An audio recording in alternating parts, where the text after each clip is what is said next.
Good morning. Welcome to the Heritage Foundation. I'm John Hilbolt, Director of Lectures and Seminars, and it's my privilege to welcome you here to our Douglas and Sarah Allison Auditorium. And it's also my duty to ask everyone to check that cell phones have been turned off as we prepare to begin. Internet viewers are always welcome to send questions or comments to us at any time, simply emailing speaker@heritage.org. And of course, we will post the program on the Heritage homepage, and I'm sure on the National Review page, following today's program. Opening our session this morning is Genevieve Wood. Genevieve serves as senior contributor to the Daily Signal. Please join me in welcoming her.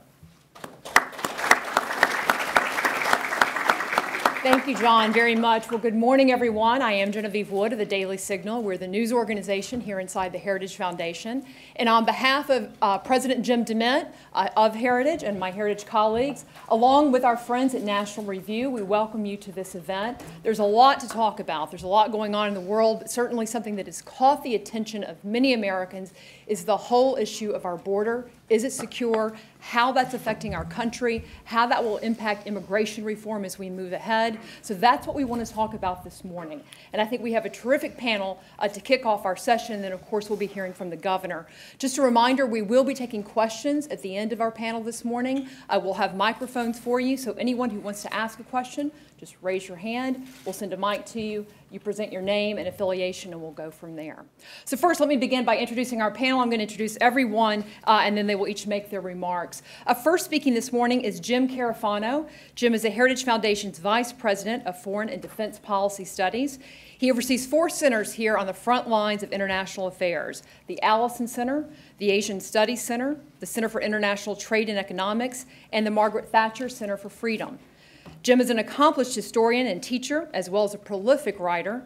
He's the author and co-author of several books, including Winning the Long War, Lessons from the Cold War for Defeating Terrorism and Preserving Freedom, and his most recent book, Wiki at War, Conflict in a Socially Networked World. Jim has testified many times before Congress and is a regular guest analyst on television programs, both here in the U.S. and around the world. He's also a 25-year Army veteran, rising to the rank of lieutenant colonel. He's a graduate of West Point. He holds a master's degree and a doctorate from Georgetown University, as well as a master's in strategy from the U.S. War College. Jim is going to be kicking us off talking about where we are on the border today and what the situation is there. Following Jim will be Rich Lowry. Rich serves as the editor of National Review, which is a position he has held since 1997. Rich began his journalism career in college at the University of Virginia, where he edited a conservative monthly magazine called The Virginia Advocate. He later went on to work as a research assistant for Charles Krauthammer, who I know many here know, and is a reporter for a local paper in Northern Virginia before joining National Review in 1992. Prior to his current position as editor, Rich covered Congress for NR and served as its articles editor. You've seen his byline in many newspapers, the New York Times, the LA Times, and others. He's a syndicated columnist and a commentator for Fox News. He's also the author of a New York Times bestseller, Legacy: Paying the Price for the Clinton Years. Rich will be talking about the whole debate over administrative amnesty and also where the GOP should be going in terms of how it thinks about immigration policy. Following Rich will be Professor Ting. Ting is the professor of law at the Temple University Beasley School in Philadelphia. He joined that faculty in 1977 and teaches in the areas of citizenship and immigration law and tax law. His articles and media interviews related to those subjects have been published in law reviews and newspapers around the country, and he's been a commentator on numerous programs, including PBS NewsHour and NPR. Professor Ting has regularly testified before Congress, including before the 9/11 Commission and the Judiciary Committees of both the U.S. House and Senate. Professor Ting was Assistant Commissioner of the Immigration and Naturalization Service in the early 90s, and he ran as a Republican candidate for the U.S. Senate from the state of Delaware in 2006. Professor Ting serves on the board of directors of the Center for Immigration Studies. He is a graduate of Harvard Law School and Oberlin College. Professor Ting is going to be speaking to us about the rule of law and how that specifically applies to immigration policies across the board. Finally, she's not here yet, but joining us shortly will be Kellyanne Conway. Kellyanne is the founder and president of the polling company and Women Trends. She's one of the most sought after and well-known pollsters in the country. I'm sure many of you have seen her on TV. One reason she's very sought after is she's often right. Her team were one of the few on the Republican side of the aisle to use correct modeling and predict the outcomes of many of the major races in 2012. She's a co-author of What Women Really Want, How American Women Are Quietly Erasing Political, Racial, Class, and Religious Lines to Change the Way We Live. Throughout her 2 decades in market research, Kellyanne has provided research for clients in 46 of the 50 states. But she's not just involved in the political realm. Her clients go from policy organizations like Heritage and Freedom Works to leading brands of other industries, including Major League Baseball, American Express, and Lifetime Television. Kellyanne, her company just put out a study on immigration and how the American public is increasingly viewing this issue. It just came out this week. A lot of interesting findings, and she's going to share those with us. So to begin, we have a great panel. I'm going to hand it over to Jim Carafano. Jim. Thank you, Genevieve. Well, first of all, thank you for coming today. We really don't care where you stand on the issue, but it's an important issue, and the fact that people are concerned about it and they want to have a dialogue and exchange on it. That means a lot, I think, and that's important. So I think the contribution I want to make today is to talk about, on the border, how we got here from there. And this is something it's not just an academic subject for me. It's something I've been personally involved in over careers from back from when I was in the military with the Cuban boat lift to over a decade at Heritage, where I've visited the border several times with local law enforcement, with federal agencies, and also trips to Mexico. So you can really start the history of the border in 1986 with the Reform Bill, because if you actually go back and read it, that reform measure, what it promised ought to resonate a lot with people today who talk about comprehensive reforms. It said, look, we're going to do an amnesty, we're going to clean the slate, and then we're going to fix the problem going forward, because we're going to deal with all the components. We're going to add border security.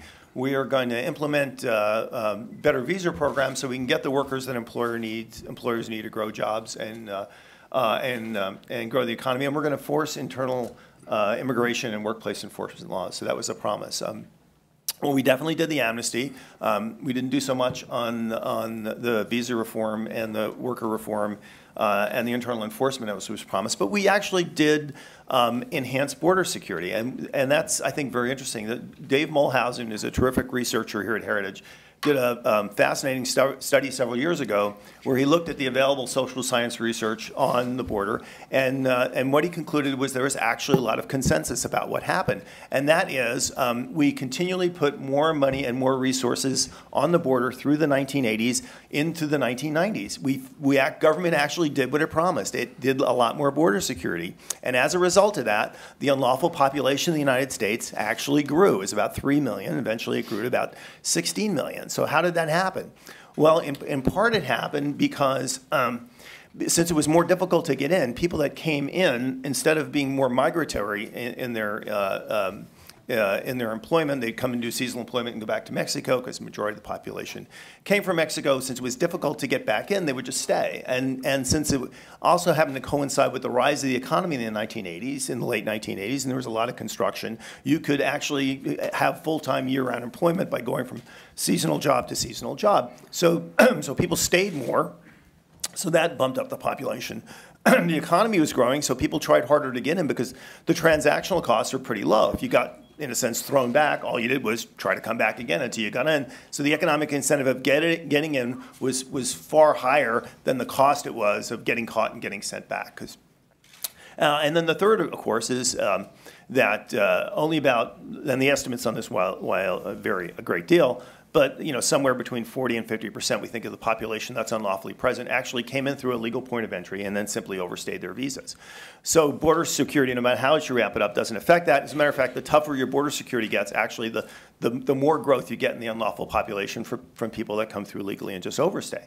So that problem continued to grow. And the next really big change happens on 9/11. And one of the things that 9/11 did was prompt the creation of the Department of Homeland Security that actually added some efficiency to what we were doing at the border, because pretty much until that point, we treated goods and people as two completely different things. One guy was in charge of goods, one guy was in charge of people, a different guy was in charge of internal enforcement, and they had no real incentive or requirement to actually cooperate with each other or other federal agencies.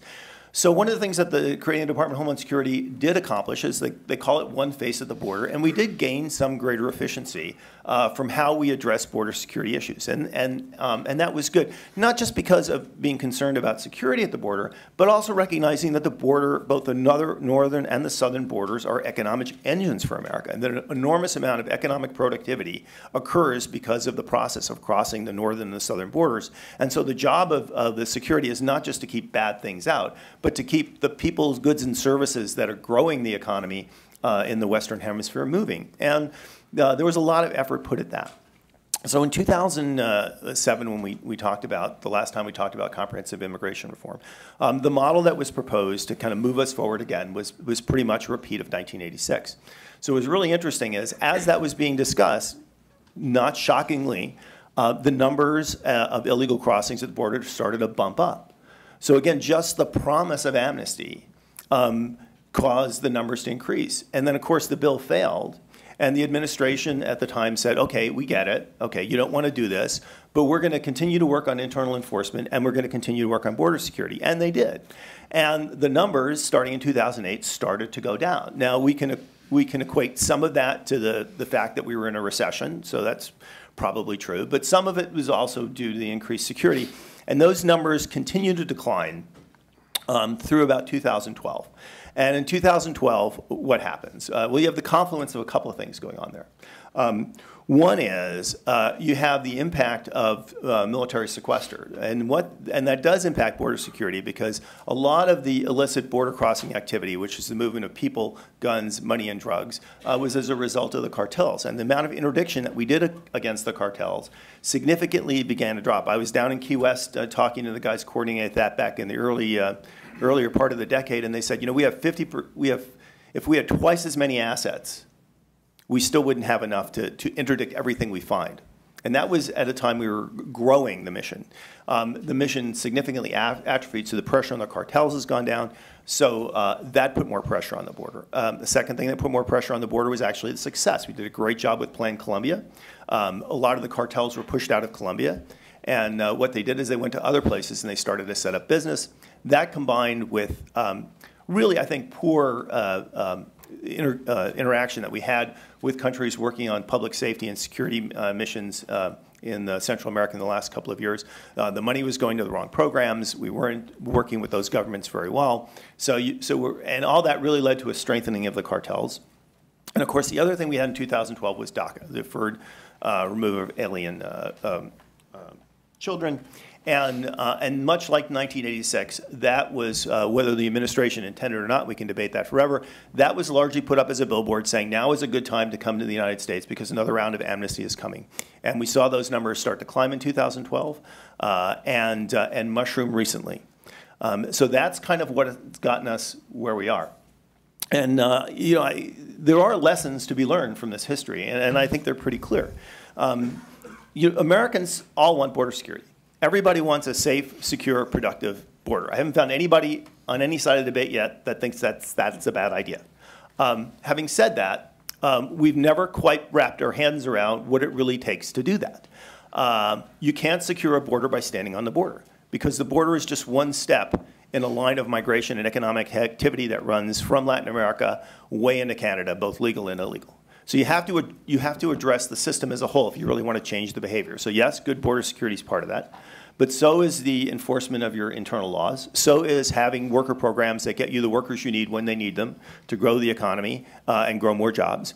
And part of it is dealing with the countries in Latin America to create the conditions to grow the economy as opposed to just moving people. We've never put a solution on the table that does that. All we've ever done is let's have another amnesty, which is another magnet to overwhelm everything else we're trying to do to fix the problem. So we can talk about this all day long, but until we actually address the problem, rather than just debate of amnesty, we're going to wind up right back where we were in 1986. Thanks. Thank you, Jim. Rich? Thank you very much, Genevieve, and thanks to all you for being here, and thanks to the Heritage Foundation for hosting us. The Heritage Foundation has a special place in my heart because way back in the day, I was an intern at the Heritage Foundation. I was a part-time intern. I like to think this wasn't because Heritage wanted to deny to me the full benefits and protections that are due full-time interns at the Heritage Foundation. But I don't know, Genevieve, sometimes I wonder about that. Actually, I grew up around here, and I started reading National Review in high school. And I would smuggle issues of National Review into the classroom and hide them in my textbook and read them during class. So what Playboy magazine was to most American teenagers, National Review was to me. And I would record episodes of Firing Line, the TV program, of course, hosted by the founder of National Review, Bill Buckley, and obsessively focus on every detail of the argument and rewind to make sure I was following everything. So obviously, I wasn't a very well-adjusted or popular teenager, but enough about my personal problems. I just want to underline what Jim said at the end of his very able remarks, which is that the border crisis is not really just about the border. It's about a broader breakdown in the enforcement of our immigration laws in the interior. These folks who have been coming across the border in increasing numbers in recent months, they're not trying to evade Border Patrol agents. They are deliberately going out of their way to surrender to Border Patrol agents because they know that they will be processed somewhere into the country. If they're kids, they'll be enrolled in school, and very quickly they'll become part of that broad category of people who are subject to the de facto amnesty that President Obama has implemented just through his say-so. And this is really the root of the problem, and all indications are that the president is going to make it much worse in coming weeks with a sweeping executive amnesty that very well may, on top of making the immigration situation worse, precipitate a constitutional crisis. So I would urge him not to do this. But over the last 6 years, I've noticed a very strong and distinct pattern, which is the President of the United States doesn't listen to me. I don't know whether it's something I said or what, but he doesn't. So I would also just like to share with you just a few thoughts about what the Republican Party's posture should be on the issue of immigration, and not just out at the border, but more broadly. And this is an issue that I think the Republican elite and the Republican establishment just doesn't get. And I think there are a couple reasons for that. One is that they have a very simplistic view of the Latino vote, which is that if you go ahead and have a big amnesty, you'll naturally win Latino voters. And that's just not the case. It's not that easy. We had this experience in 1986. Ronald Reagan signs an amnesty. The Republican Party share of the Latino vote in 1988 actually goes down. And I think a lot of the Republican elite shares the broader elite's disdain and condescending view towards people who think we actually don't need ever higher levels of immigration in this country. Earlier this year, during the debate over the so-called Boehner principles, when the House was still considering whether to take up comprehensive immigration reform, I had a conversation with a top Republican who will remain nameless, a conservative in good standing, and he said, we have to move forward on this because if we don't, then everyone will know the nativists have won.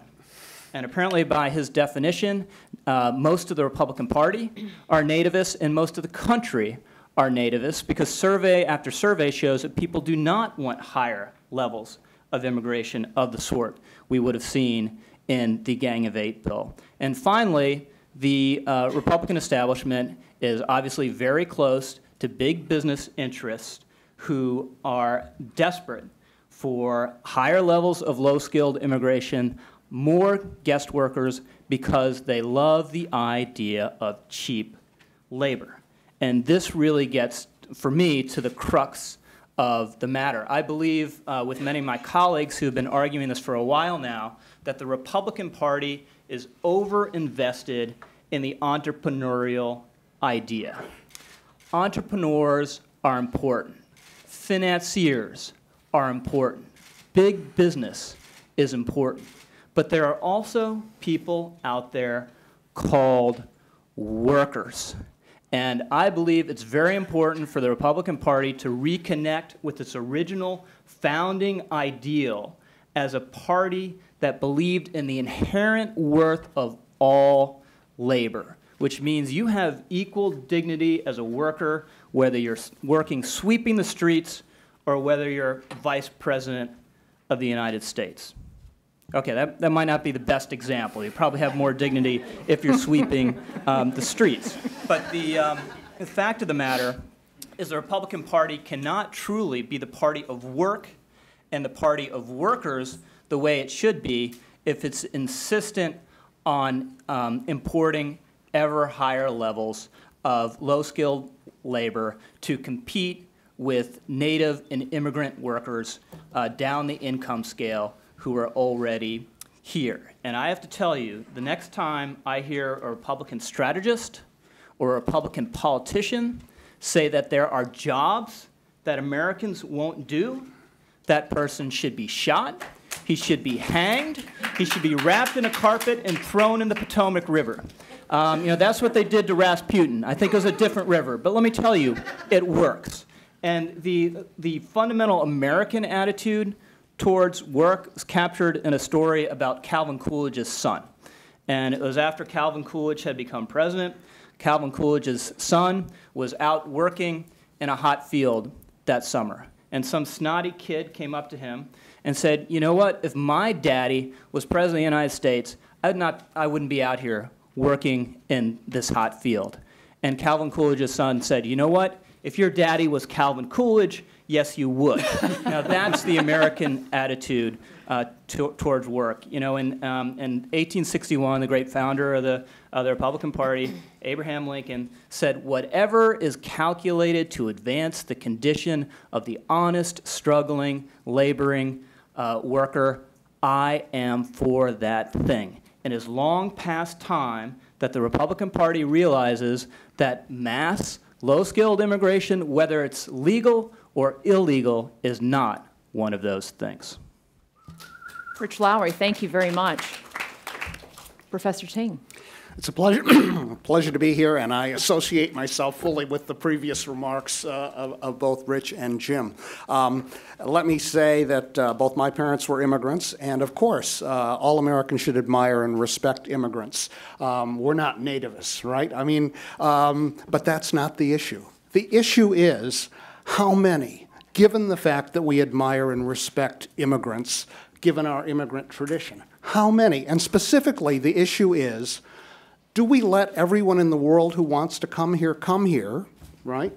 Or alternatively, are we going to enforce some kind of limit? Now, I'm a lawyer. Lawyers like to think they can argue both sides of every question. Me too. If we had all the time in the world, I could argue both sides of those questions. But that's the choice we have to make. Are we going to let every single person in the world who wants to come here to take their shot at the American dream come here? Or are we going to enforce some kind of numerical limit?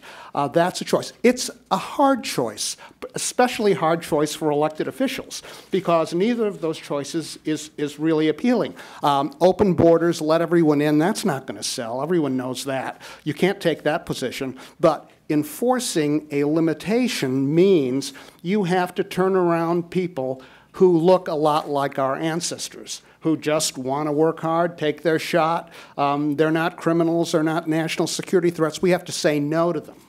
And if they come in violation of our laws, in order to enforce our laws, we have to remove them from the United States. And there are a lot of people in the United States who say, oh, that's too hard. We can't do that either. We can't have open borders, we can't let everyone in, but we can't really enforce the limitation either because that's too hard. Give me a third choice. Well, there isn't a third choice, but people think there is, and they're making one up as we go along. Here's the third choice that they've come up with. Let's pretend we have an immigration system, but let's not enforce it. You think anyone will notice? And if a lot of people come in illegally, we'll just give them a big amnesty, and that'll be the end of it, right? As a number of elected officials in this town have said, we're going to deal with this issue once and for all, get it off our plates, never deal with it again. Guess what? It doesn't work that way. And as Jim has explained, we've done this before. Now, I was walking past City Hall in Cambridge, Massachusetts recently, and if you ever get there, look up on the front of City Hall, and here's what you'll see. Forgive me while I read this. God has given commandments unto men. From these commandments men have framed laws by which to be governed. It is honorable and praiseworthy to faithfully serve the people by helping to administer these laws. If the laws are not enforced, the people are not well governed. And of course, that reminded me of the current administration's decision not to enforce the nation's immigration laws. President Obama has gone to the Congress and asked for a big amnesty that will amnesty virtually all or most of the illegal immigration population and double legal immigration going forward. He hasn't been able to get that from Congress, and so he has instead initiated through executive order various policies, including prosecutorial discretion, which means that really the only illegal aliens who are high priorities for removal from the United States are those convicted of serious felonies or who present national security threats to the United States. If you don't fall in those two categories, the reality is, and it's been acknowledged by the former head of ICE, that you have almost zero chance of being removed from the United States. Through executive order, the President has unilaterally decided that illegal aliens who entered the U.S. before the age of 16 ought not be held responsible for their illegal entry, and so should receive work authorization, not be subject to removal. More than 550,000 aliens have already been deemed qualified for that status by the administration, and as Rich has mentioned, the President is said to be contemplating a vast expansion of that deferred action program, possibly to include the parents of the people who brought these people, right? They got DACA because they were not responsible for coming, but we're going to give DACA to the parents who were responsible for coming. I'm not sure that that makes any sense. Is it any wonder that the U.S. is now experiencing this flood of aliens crossing our border illegally, including record numbers of minors, all expecting to benefit from the administration's policies? Now, if you listen to the administration spokesman, they say, well, you know, technically we need to explain to them that they're not going to qualify for any of these benefits. Yeah, technically you need to explain that, but I'll tell you, the people on the ground coming in across our border know better what's happening at our borders than the bureaucrats sitting here in Washington, D.C. And they know they're getting through, and as Jim says, they're getting benefits. The kids are enrolled in schools. They're being transported at taxpayer expense to their parents or relatives who are already in the country illegally. So they know the reality that they're here to stay. They're never going home as long as this administration's policies remain in place. And they're calling home to spread the word, hey, this works. It absolutely works. Find a reliable smuggler, get yourself into the United States, and take your best shot. So that is the reality. The administration says, well, on these unaccompanied minors, our hands are tied. There's this 2008 anti-trafficking law, but the Center for Immigration Studies has published a document showing that there's at least 3 reasons why this is just another administration excuse. The vast majority of these young people don't fit the definition of unaccompanied minors under the statute.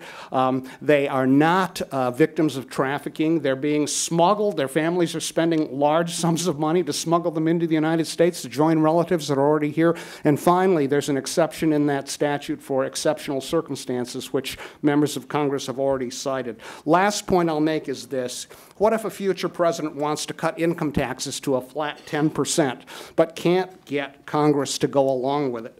Could the president exercise prosecutorial discretion to announce that taxpayers refusing to pay taxes at the statutory rate will not be a priority for enforcement as long as they pay 10%?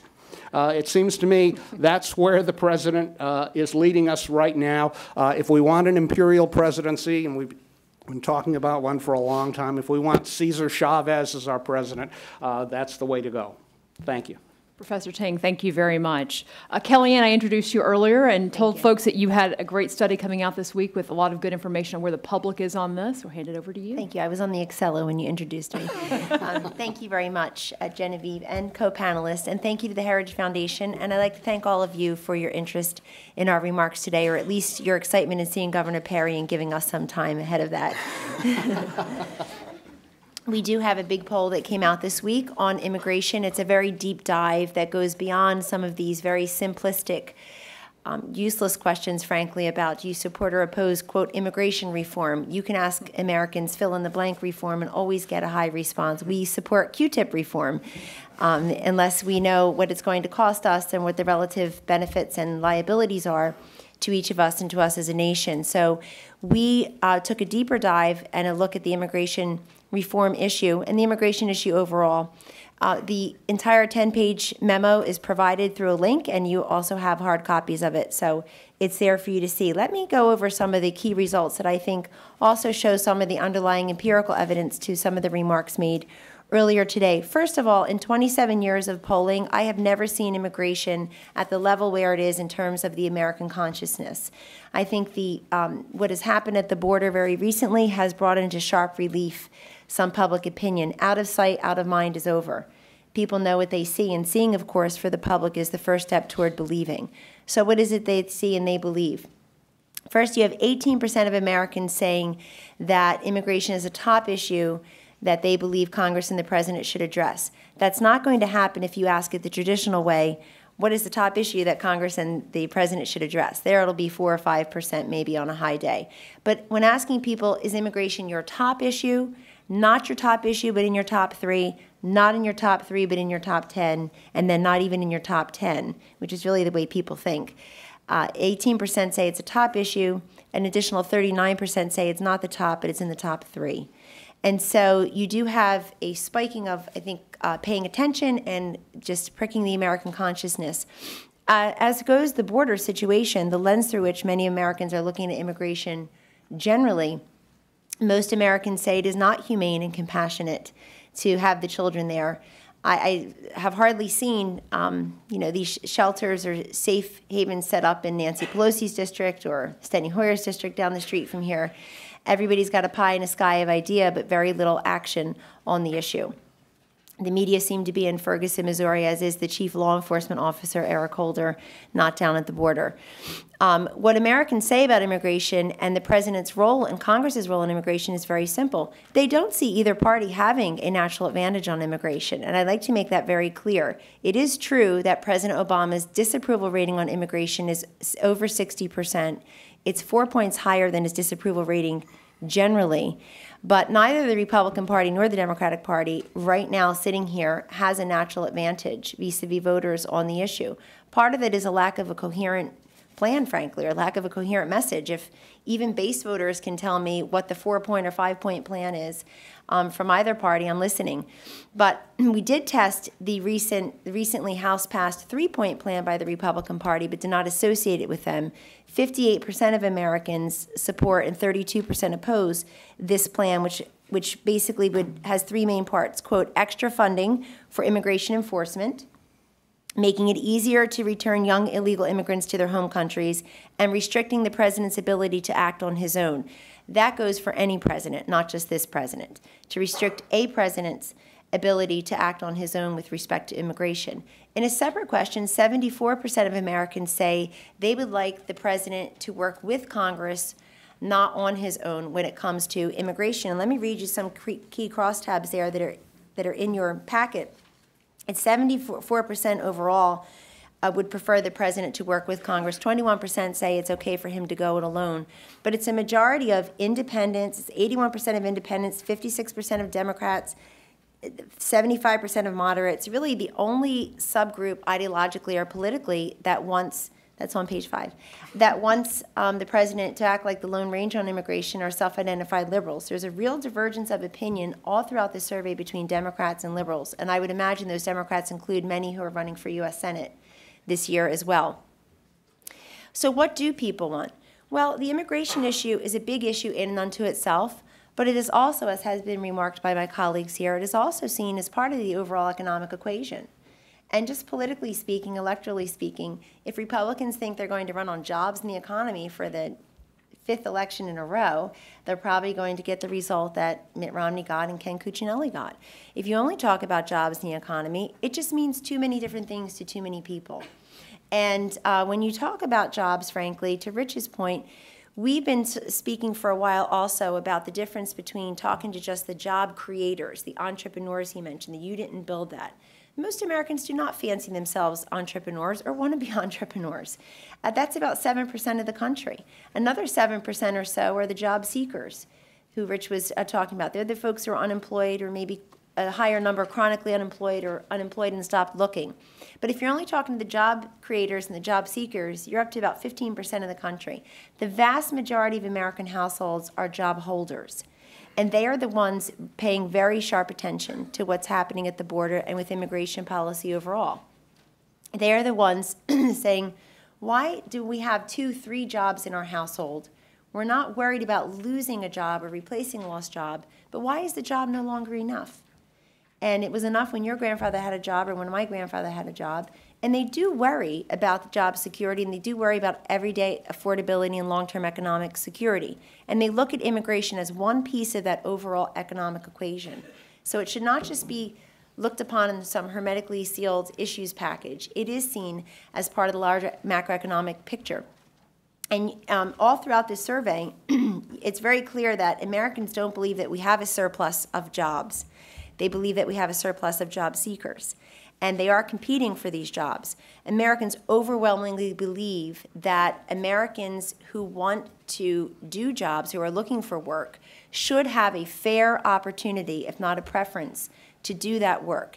It turns on its head this cynical meme that illegal immigrants or immigrants do the jobs and Americans just won't do. That is just not true. When you actually put that question to people who are looking for the job, they are willing to do those jobs. They're not willing to do it maybe for $4 an hour under the table, but they are willing to work, and they are looking for these jobs. They do not think we have a surplus of jobs, just a surplus of job seekers. So 50% believe it's unfair that we bring in 1 million immigrants who can look for jobs while millions of Americans are having trouble finding work. 45% believe that the unemployment situation will actually get worse in the next few years. They're not looking necessarily at the monthly jobs report or listening to macroeconomic economists. They just know what they believe in terms of their own financial wherewithal. 77% believe that U.S.-born workers and legal immigrants already here should have preference for jobs that they are seeking. 89% believe they should have that preference over illegal immigrants. 58%, because I've never seen this question really asked, but 58% agree that there are plenty of Americans to do the jobs in the construction, manufacturing, service industry jobs, service industries. 80% also believe businesses should be required to recruit and train more American workers. So here, a business cannot just sign up for E-Verify and say, look, we're doing our part. They also want businesses to help recruit, retain, and train a workforce. That does include many Americans who are looking for work. The upshot of this data also shows that politicians and leaders may be ignoring these issues. They may be ignoring what's happening at the border, but the American people really are not. And it's not as simple as just talking about the same issues over and over again. It really is recognizing them when people see something for a while and the seeing is the first step toward believing. They expect solutions. They expect action. There's a strong, I'll end on this note, there's a very strong consensus for just some very simple economic populist, not conservative or liberal, populist solutions on immigration. One, of course, is to strengthen enforcement of immigration laws. But when a politician says that, it's like them saying, I'm for equal pay for equal work. Well, who's not?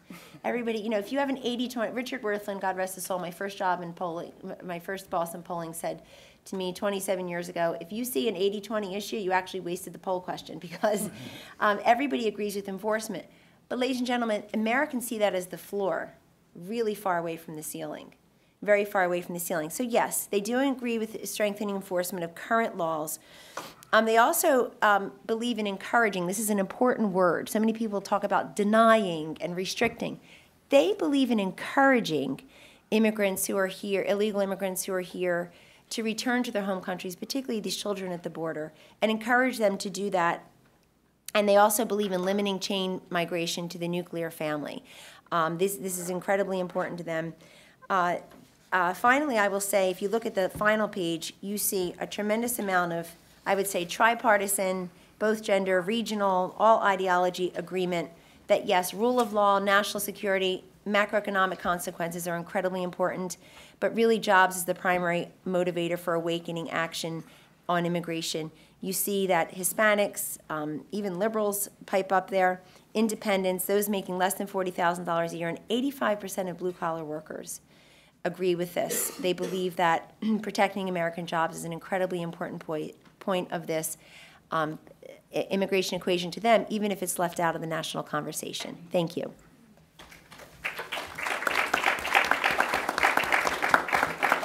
Kellyanne, thank you very much. Thank all of our panelists. A lot of good information and good observations on the situation at hand, and now we want to get your questions on that. So I ask you to please raise your hand. If you have a question, we'll have a microphone come to you, and then just when you get the microphone, if you'll state your name and affiliation, we will go from there. First question.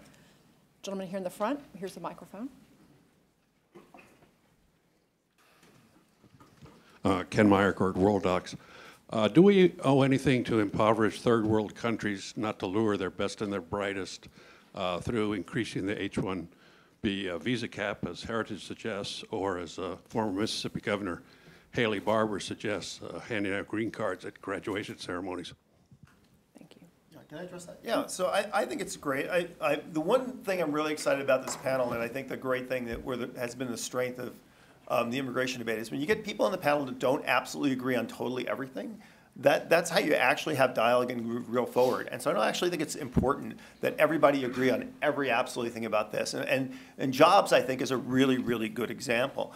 I think if the immigration debate, and I'm speaking from a policy perspective because I don't do politics, I just do policy, what actually solves problems. If the notion is somehow the immigration debate is the key to unlocking the human capital potential of Americans, I don't think that's exactly right. I mean, I would look at things, and which we've written a lot about before, is if you take the chains that government has imposed on the economy that limit the opportunity for economic growth and economic freedom, if you focus on education reforms that give people the skills they need to be successful rather than just throw money at it, if you have welfare programs that encourage people to get into the workplace and work rather than make them dependent, and if you encourage families that create the environment that create people that want to be productive future citizens, those are equally, if not more important things to really, really focus on, to really have human capital.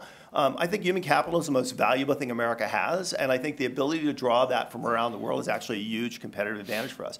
But the one thing that we all agree on, and I think which is really, really important, is immigration is part of that, because you can never get at a system that really works if you're just pretending that you have immigration laws and you're pretending that you have border security, because then you're not actually exercising sovereignty over your own country and your ability to choose your own future. Thank you. I saw a hand over here.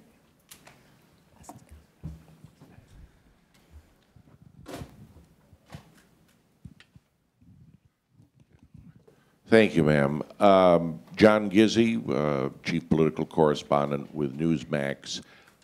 Following up on Jim's remarks at the beginning about other countries and their economy and dealing with it, Mexico, after 12 years, went back to the pre-party that had been in power, and some people were nervous about President Piñeto, and yet he appears to be moving in the direction of more market-based solutions, as well as giving people who have business degrees an opportunity to pursue private sector employment. The same could be said about the President of Guatemala, Otto Perez Molina. And my question is very simple. Do you see other countries moving in the right direction? And if so, how many years can we see it where people will not be inclined to come here? Yeah, so we do this great thing called the Index of Economic Freedom, where we grade every country in the world on their level of economic freedom and opportunity. And I do think if we want a Western hemispheric market that actually works, and where you're not having, in a sense, distortions to the marketplace that really drive illegal immigration, at the end of the day, economic freedoms is a huge part of that. I do think, for example, that talking about all the countries in Central America, which we've seen spikes from, in the same thing is not fair or correct. I mean, they're different problems stemming for different reasons. Mexico, I think you're right, has actually done better. The problem I have with Mexico today has really been this pass-through. I mean, in a sense, Mexico has facilitated this latest round of migration from the Central American countries to the United States, and I think that is, I think that's wrong. And we've seen that problem before. We had a big influx of unlawful migration from Brazil a few years back. Basically, what people were doing is they were going to Mexico and getting visas because it was easier to get a visa to Mexico, and then they were just coming into the United States. And then we went to the Mexicans and we said, look, this is like, you have to deal with this. And they kind of cracked down on Brazilian visas to Mexico, and it worked well. I think we need a similar relationship with now Mexico. So it's not just the Mexican economy that I think is important to normalizing the markets, but also I think they have to have a responsible foreign policy in their dealings with these Latin American countries. Over here.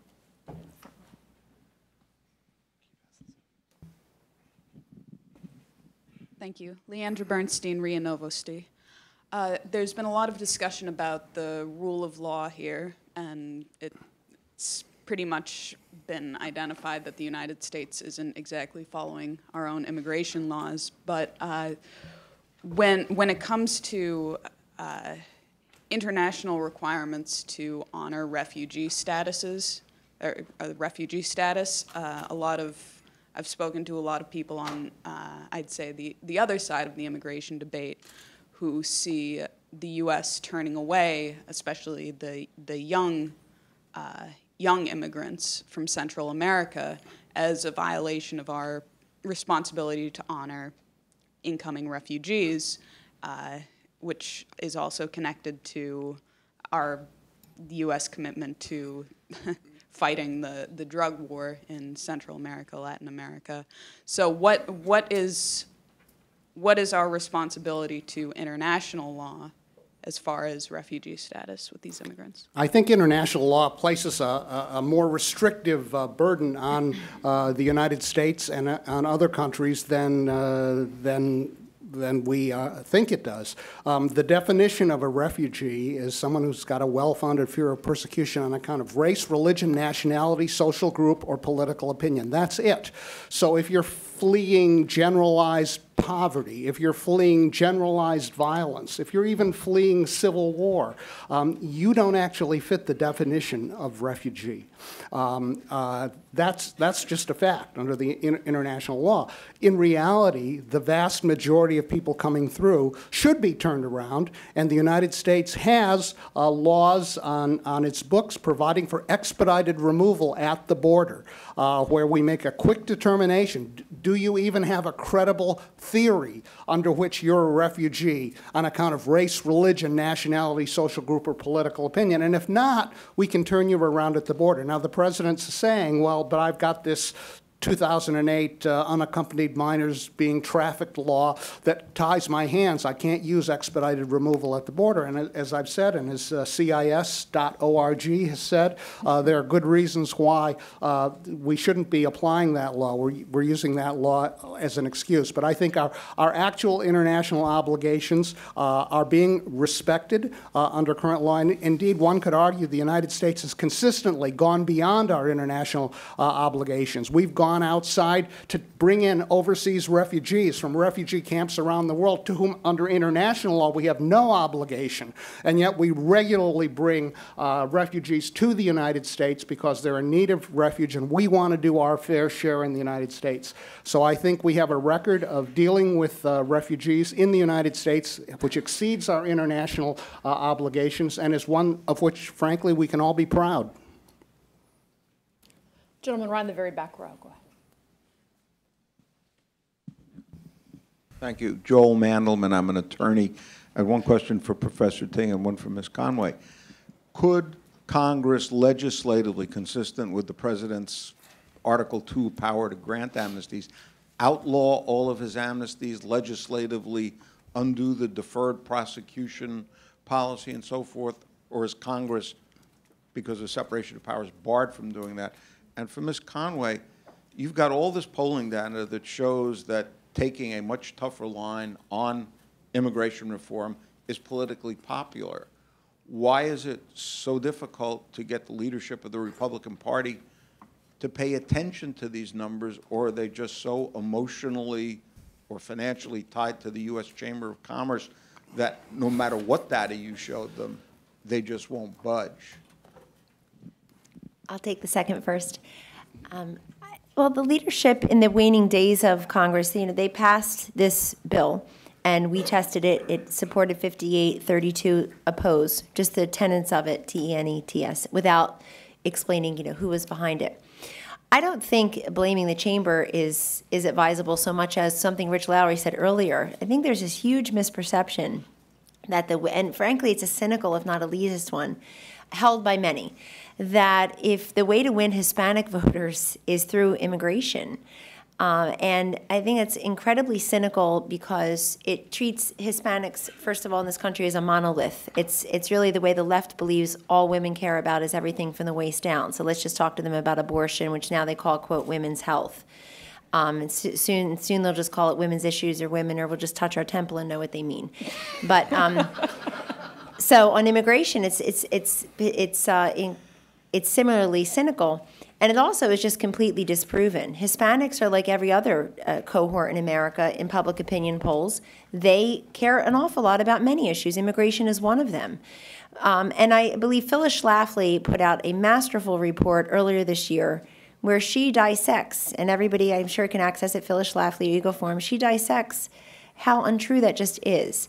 And I think it's got an awful lot to do with electoral politics, but let me say in no uncertain terms, whether I'm speaking on behalf of public opinion or myself, I don't think any politician should ever act on immigration being craven for votes on one way or the other. You have to do what's right, and you have to do what's right for everybody concerned. Fairness is a core governing value in this country. And so far, the debate, especially now with the border crisis currently, is always about what's fair to the immigrants. But Americans are saying what also is fair to the workers, to the blue-collar workers, to the college students who are told, we'll just help you forgive your loans or pay them later or increase the minimum wage. What's fair to everyone? Is business being fair to everyone? Are our policies being fair to everyone?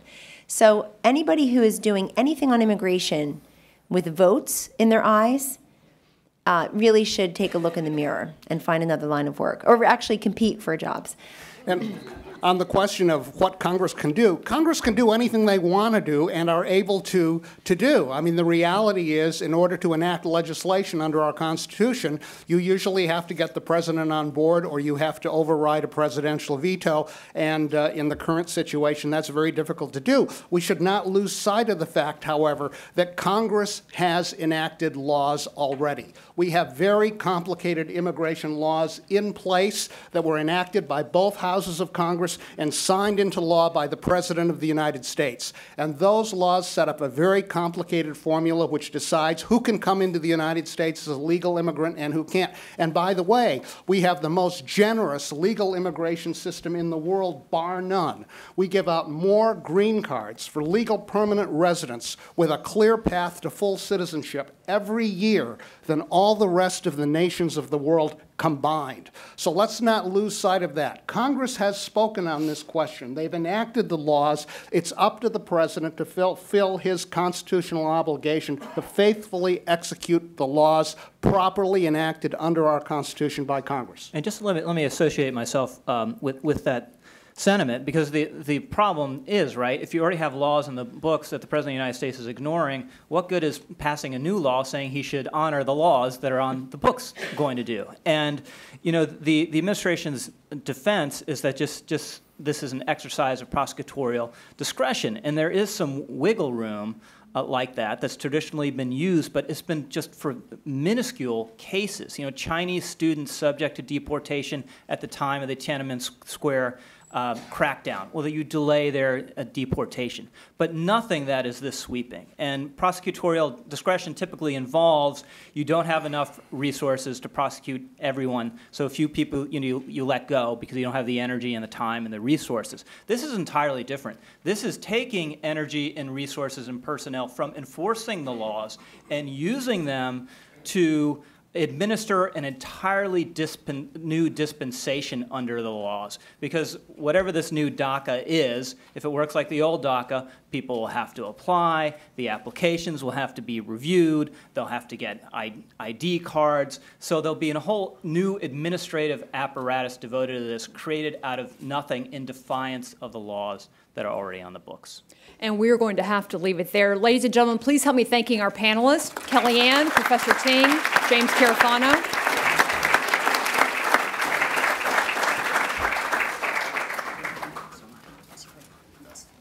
And I'm going to ask Rich Lowry now to come up and introduce our special guest, in addition to the other special guests that we've already had here. Rich, come on up. Every guest is special. Every guest is special. Okay, great, thank you. So we're all familiar with the Washington cliche that if you want a friend in Washington, you have to acquire a dog. But our guest of honor today really brings home to me what a cold and ungrateful city Washington is, because we are going to welcome a governor whose state is responsible for a disproportionate share of the Obama recovery.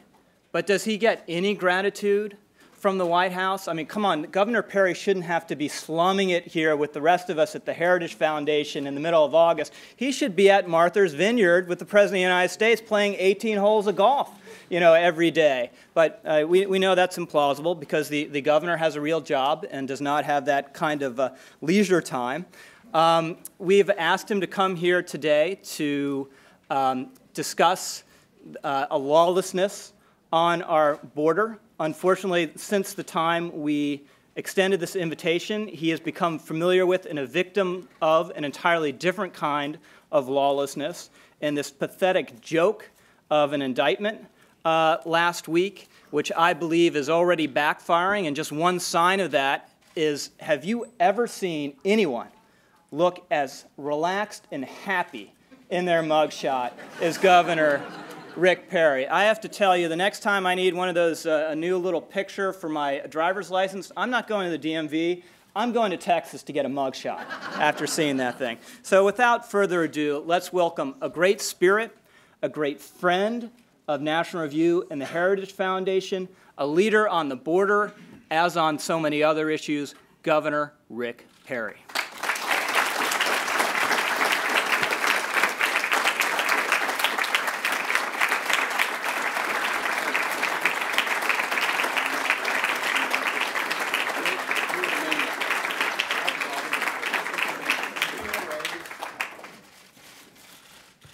I don't think you do. I was telling Rich he never ages. Anyway, thank you all for the invitation to be here today. I refer to this as the little wellspring of wisdom in the desert of Washington, D.C. So Heritage, thank you for what you do, and to Genevieve for allowing us to come and be a part of this today, and to James and to Jan, thank you for the program that you've just, and Rich, and I made mention as I stepped up here, you do, in fact, look eternally young. Some of you may not know this little known fact. Rich has been the head of National Review for as long as I've been governor of Texas. So, and that's a pretty lengthy period of time. I was telling him earlier that you don't get to stay around that long unless you're really good at what you do or just really lucky. So I suggest both of those are good things. It doesn't hurt to be both. As he shared with you, and some of you might have heard, that there's some interesting things going on back in my home state right now. There are a few public officials in Travis County who have taken issue with an exercise of my constitutional veto authority. These are fundamentally principles that are very important. Namely, a governor's power to veto legislation and funding and the right of free speech. I am very confident in my case, and I can assure you that I will fight this attack of our system of government, and with my fellow citizens, both Republicans and Democrats, I aim to defend our Constitution and stand up for the rule of law in the state of Texas.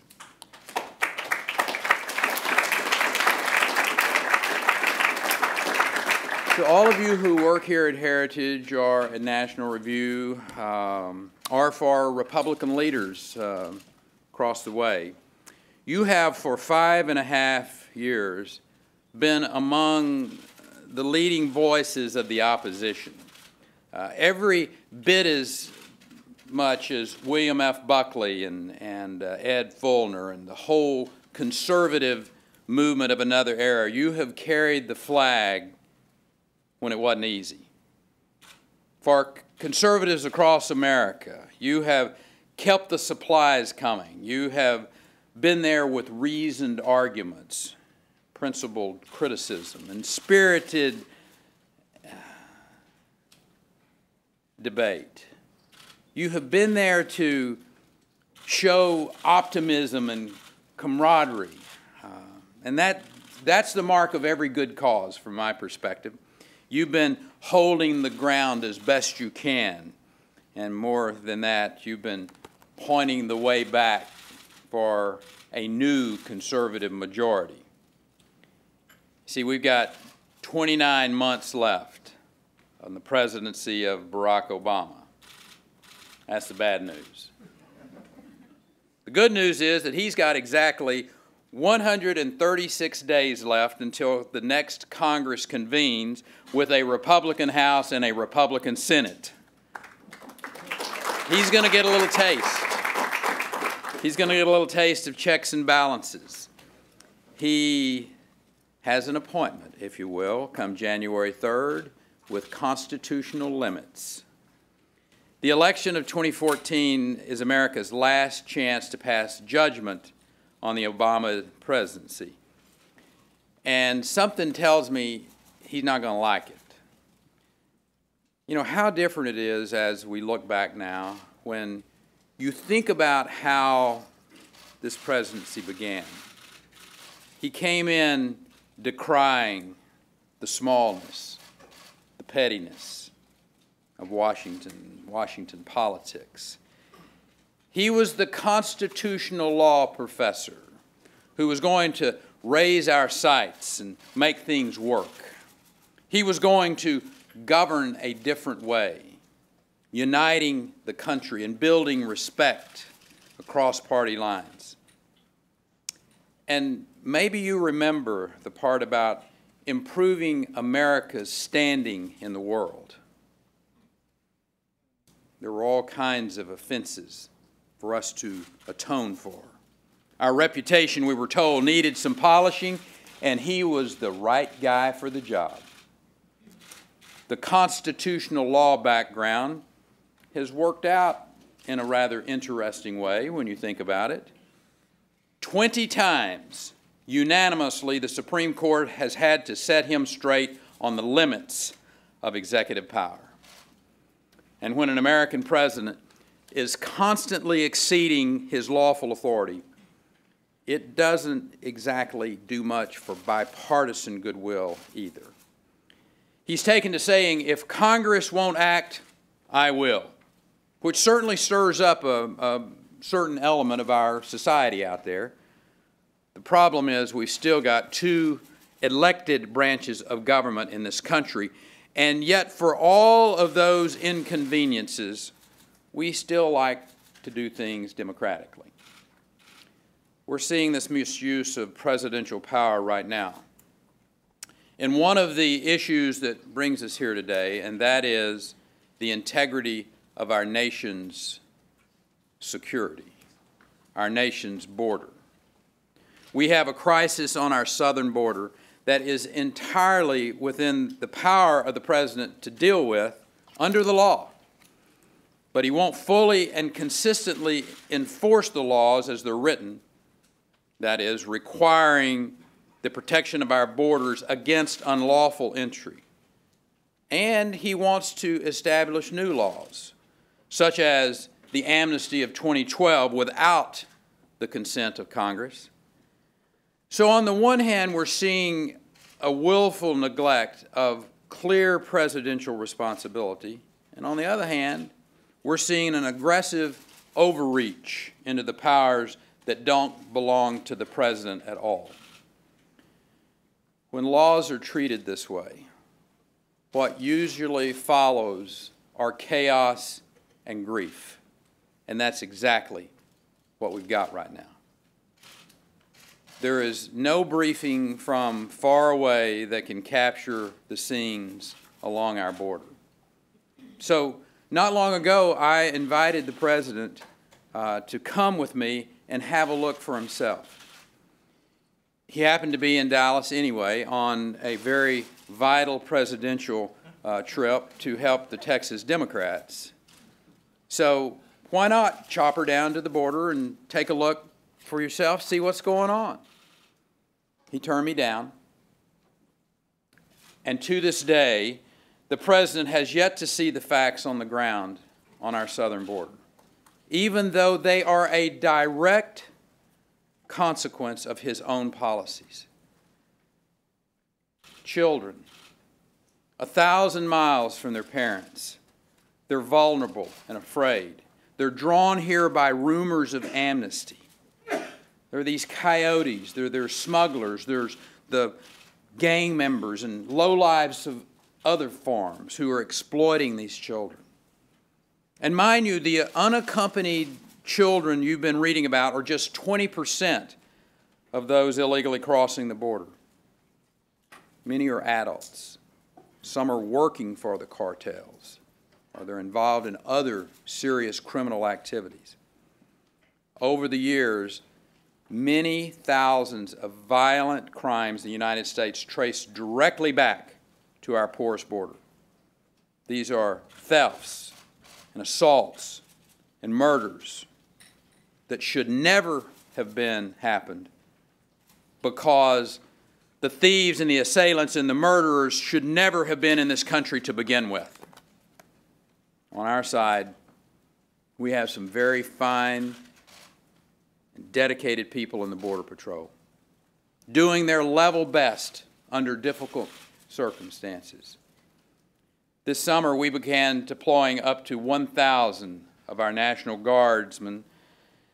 They're doing all they can, along with the public safety officers that I've directed to focus on criminal aliens. You see, the entire nation is benefiting from that. But the resources, the initiative, and the will all come from the people of the state of Texas, the people that I have sworn to defend, to serve. If the federal government showed half that kind of resolve, the border of the United States of America would be secure. Here's what it comes down to. Defending the border is not a political option. It is a constitutional obligation. And until the federal government meets that duty and secures that border, all talk of immigration reform is pointless because Washington has no credibility on the matter. You earn credibility when you enforce the law, and you lose it when you don't. Chaos is not the right condition for discussing long-term immigration policy. To those who wait on comprehensive immigration reform, here's my answer. How about we start with comprehensive border enforcement?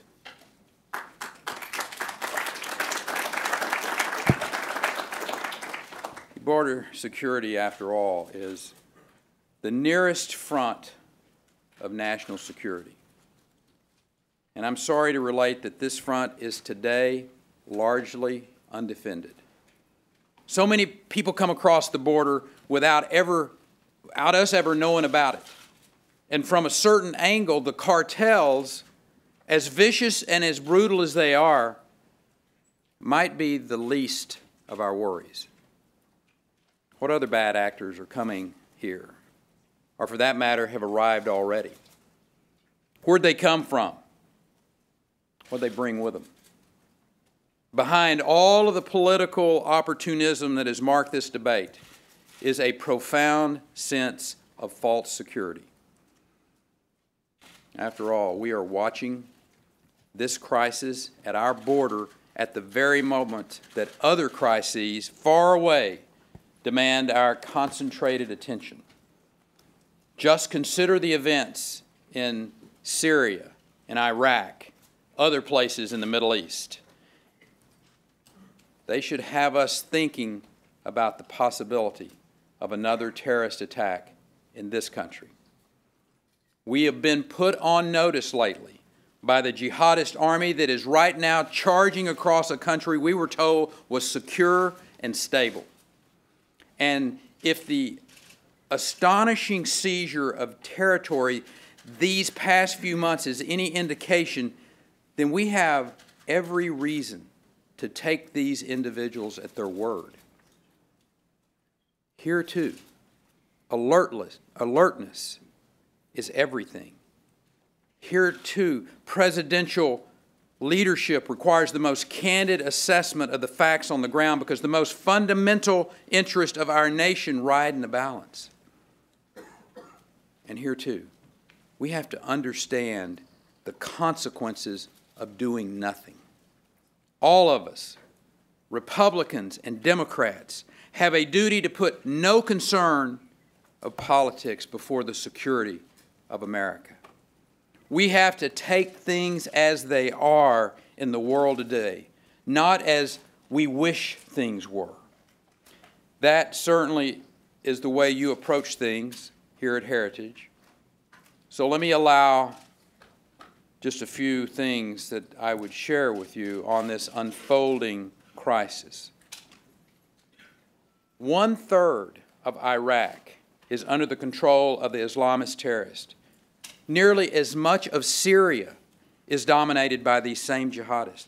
The group itself, the Islamic State of Iraq and Syria, or ISIS. When this year started, most of us had never even heard of that group. They've been advancing in captured American vehicles, killing with captured American weapons and ammunition, taking cities like Fallujah and Mosul that American troops fought and died to liberate. All of this and more has happened just since June. And as the terrorists see it, they have had a triumphant summer, complete with this long-awaited caliphate. From far and wide, recruits are now flooding into Iraq, into Syria, to join in the offensive. We're talking about a movement that is now bigger than the better financed than Al-Qaeda ever was. It's got nothing to learn from Al-Qaeda about ruthless butchery either. ISIS fanatics have been executing non-believers, otherwise known as innocent victims.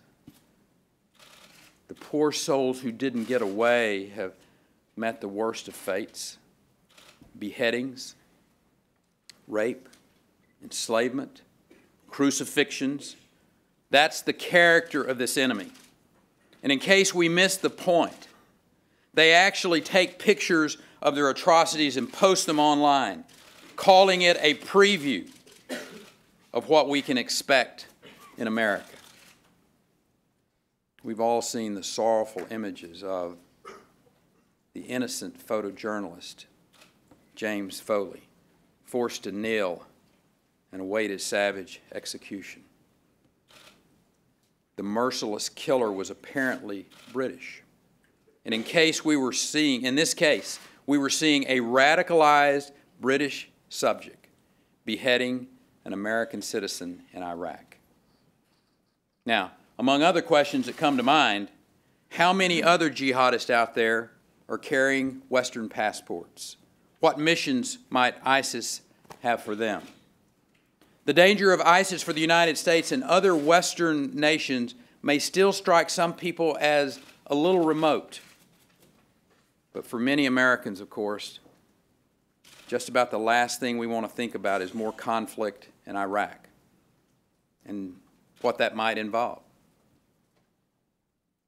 But we better get on top of this crisis by every means necessarily, because events are moving fast and the price is only going to go up from here. We have come to one of those moments when American action will be decisive and inaction will be consequential. There used to be a bipartisan tradition in American foreign policy, a basic willingness to unite in fundamental matters of security. If anything is left of that old spirit, we need to draw on it in a big way and right now. Sure, it is tempting to revisit and re-argue the old decisions that have already been made. Many on the left are going to say that the fatal mistake was made when we went into Iraq in the first place.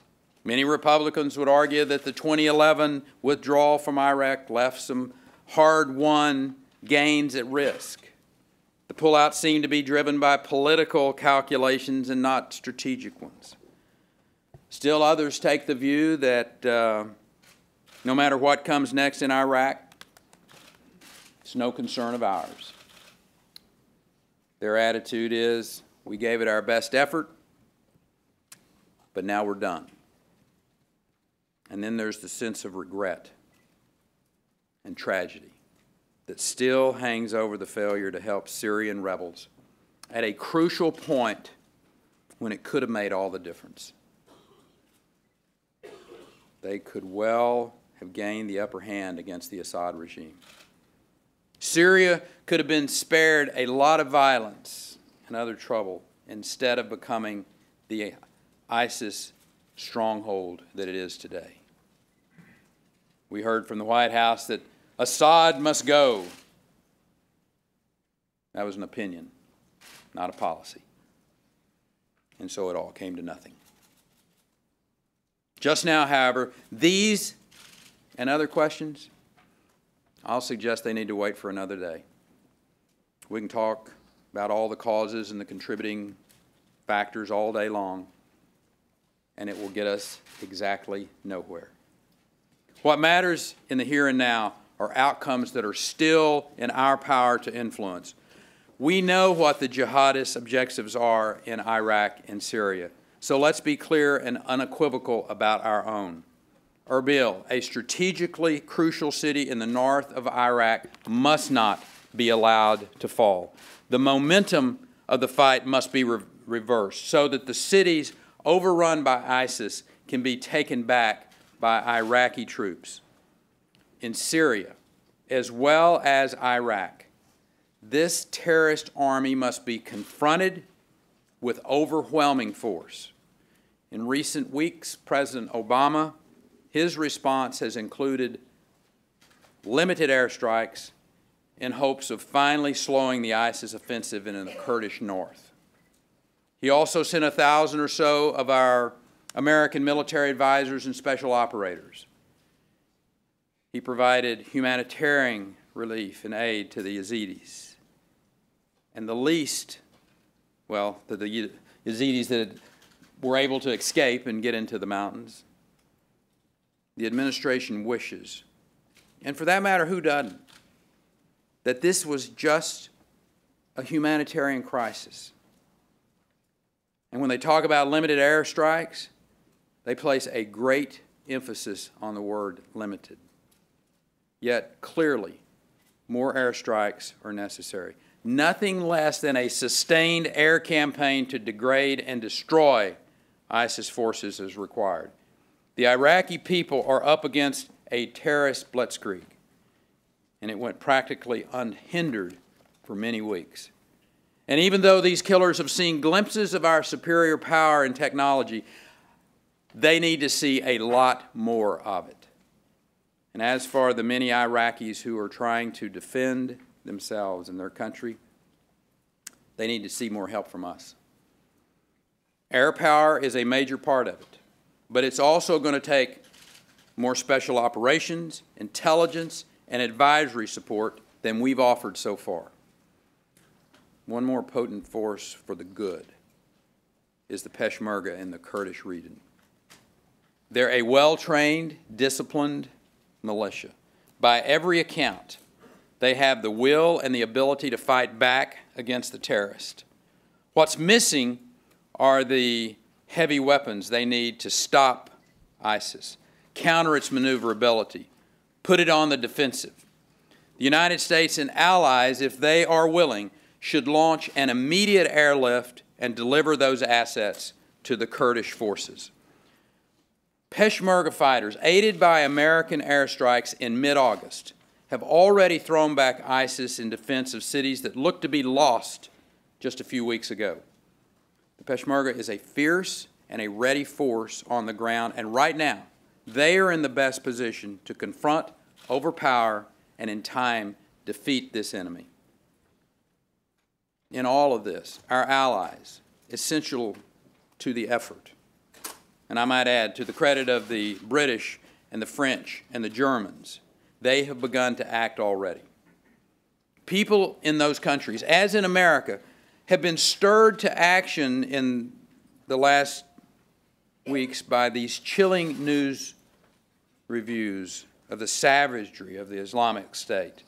The great powers in these nations, if they do nothing else, are in the business of preventing the worst from happening. And we know the worst when we see it. The atrocities of ISIS would command our attention even if we had no security interest, although we clearly do. And the list of countries with a big stake in defeating ISIS doesn't end with just Western powers, because it is so very extreme. Even by local standards, the Islamic State has clarified some very common interest in the region. ISIS has designs on Jordan, for example, and a serious threat to the stability of that country would not be a welcome development for other powers in the region. Even Iran is in this complicated position. For years, they sought to undermine our efforts in Iraq, and yet today they oppose ISIS. So we shouldn't assume that the people today terrorizing Iraq and Syria have powerful support across the region. They do not. And where they are operating now, they are, of course, universally feared and despised. Yet there are chronic problems and divisions within the Iraqi government itself. And these have hindered the country's ability to act when united action is needed. But the basic situation is this. Iraq is a democratic nation of 32 million people who are horrified by the danger that is around them. And with everything on the line, if we help them, Iraq can protect and defend themselves. In the weeks and the months to come, we need for these and surely other military measures in Iraq to become even more obvious and urgent. President Obama is going to hear, warnings from his party. He's going to hear the word mission creep. And that's often a very valid concern. How could we not be mindful of that after what we've seen occur? And yet, in this case, it seems to me that we'd be very wise to remember the ISIS version of mission creep. That's when they start following through on the threats they've been making by sending their recruits into this country. It may be a team of terrorists arriving with their passports and papers all in order, just like before. Or it may be when one or more of them slips across our unsecure border. But what rational observer doubts that such an attack is not part of their plan? And who thinks it's a good idea to wait and give them more time instead of eliminating this menace right now? We have a vital stake here. Reluctant as we might be to face 12 years of war in Iraq, And 3 years after we're told that war was over. It is no one's idea of where this nation hoped we would be in the summer of 2014. It's a long way from what we expected, but it's where we are. And our strength and our resolve today can steer us clear of far graver problems that are ahead. The demands of national security always require dealing with the threats as they come. Better still, we deal with them before they come in the faithful and vigilant protection of the United States. Thank you.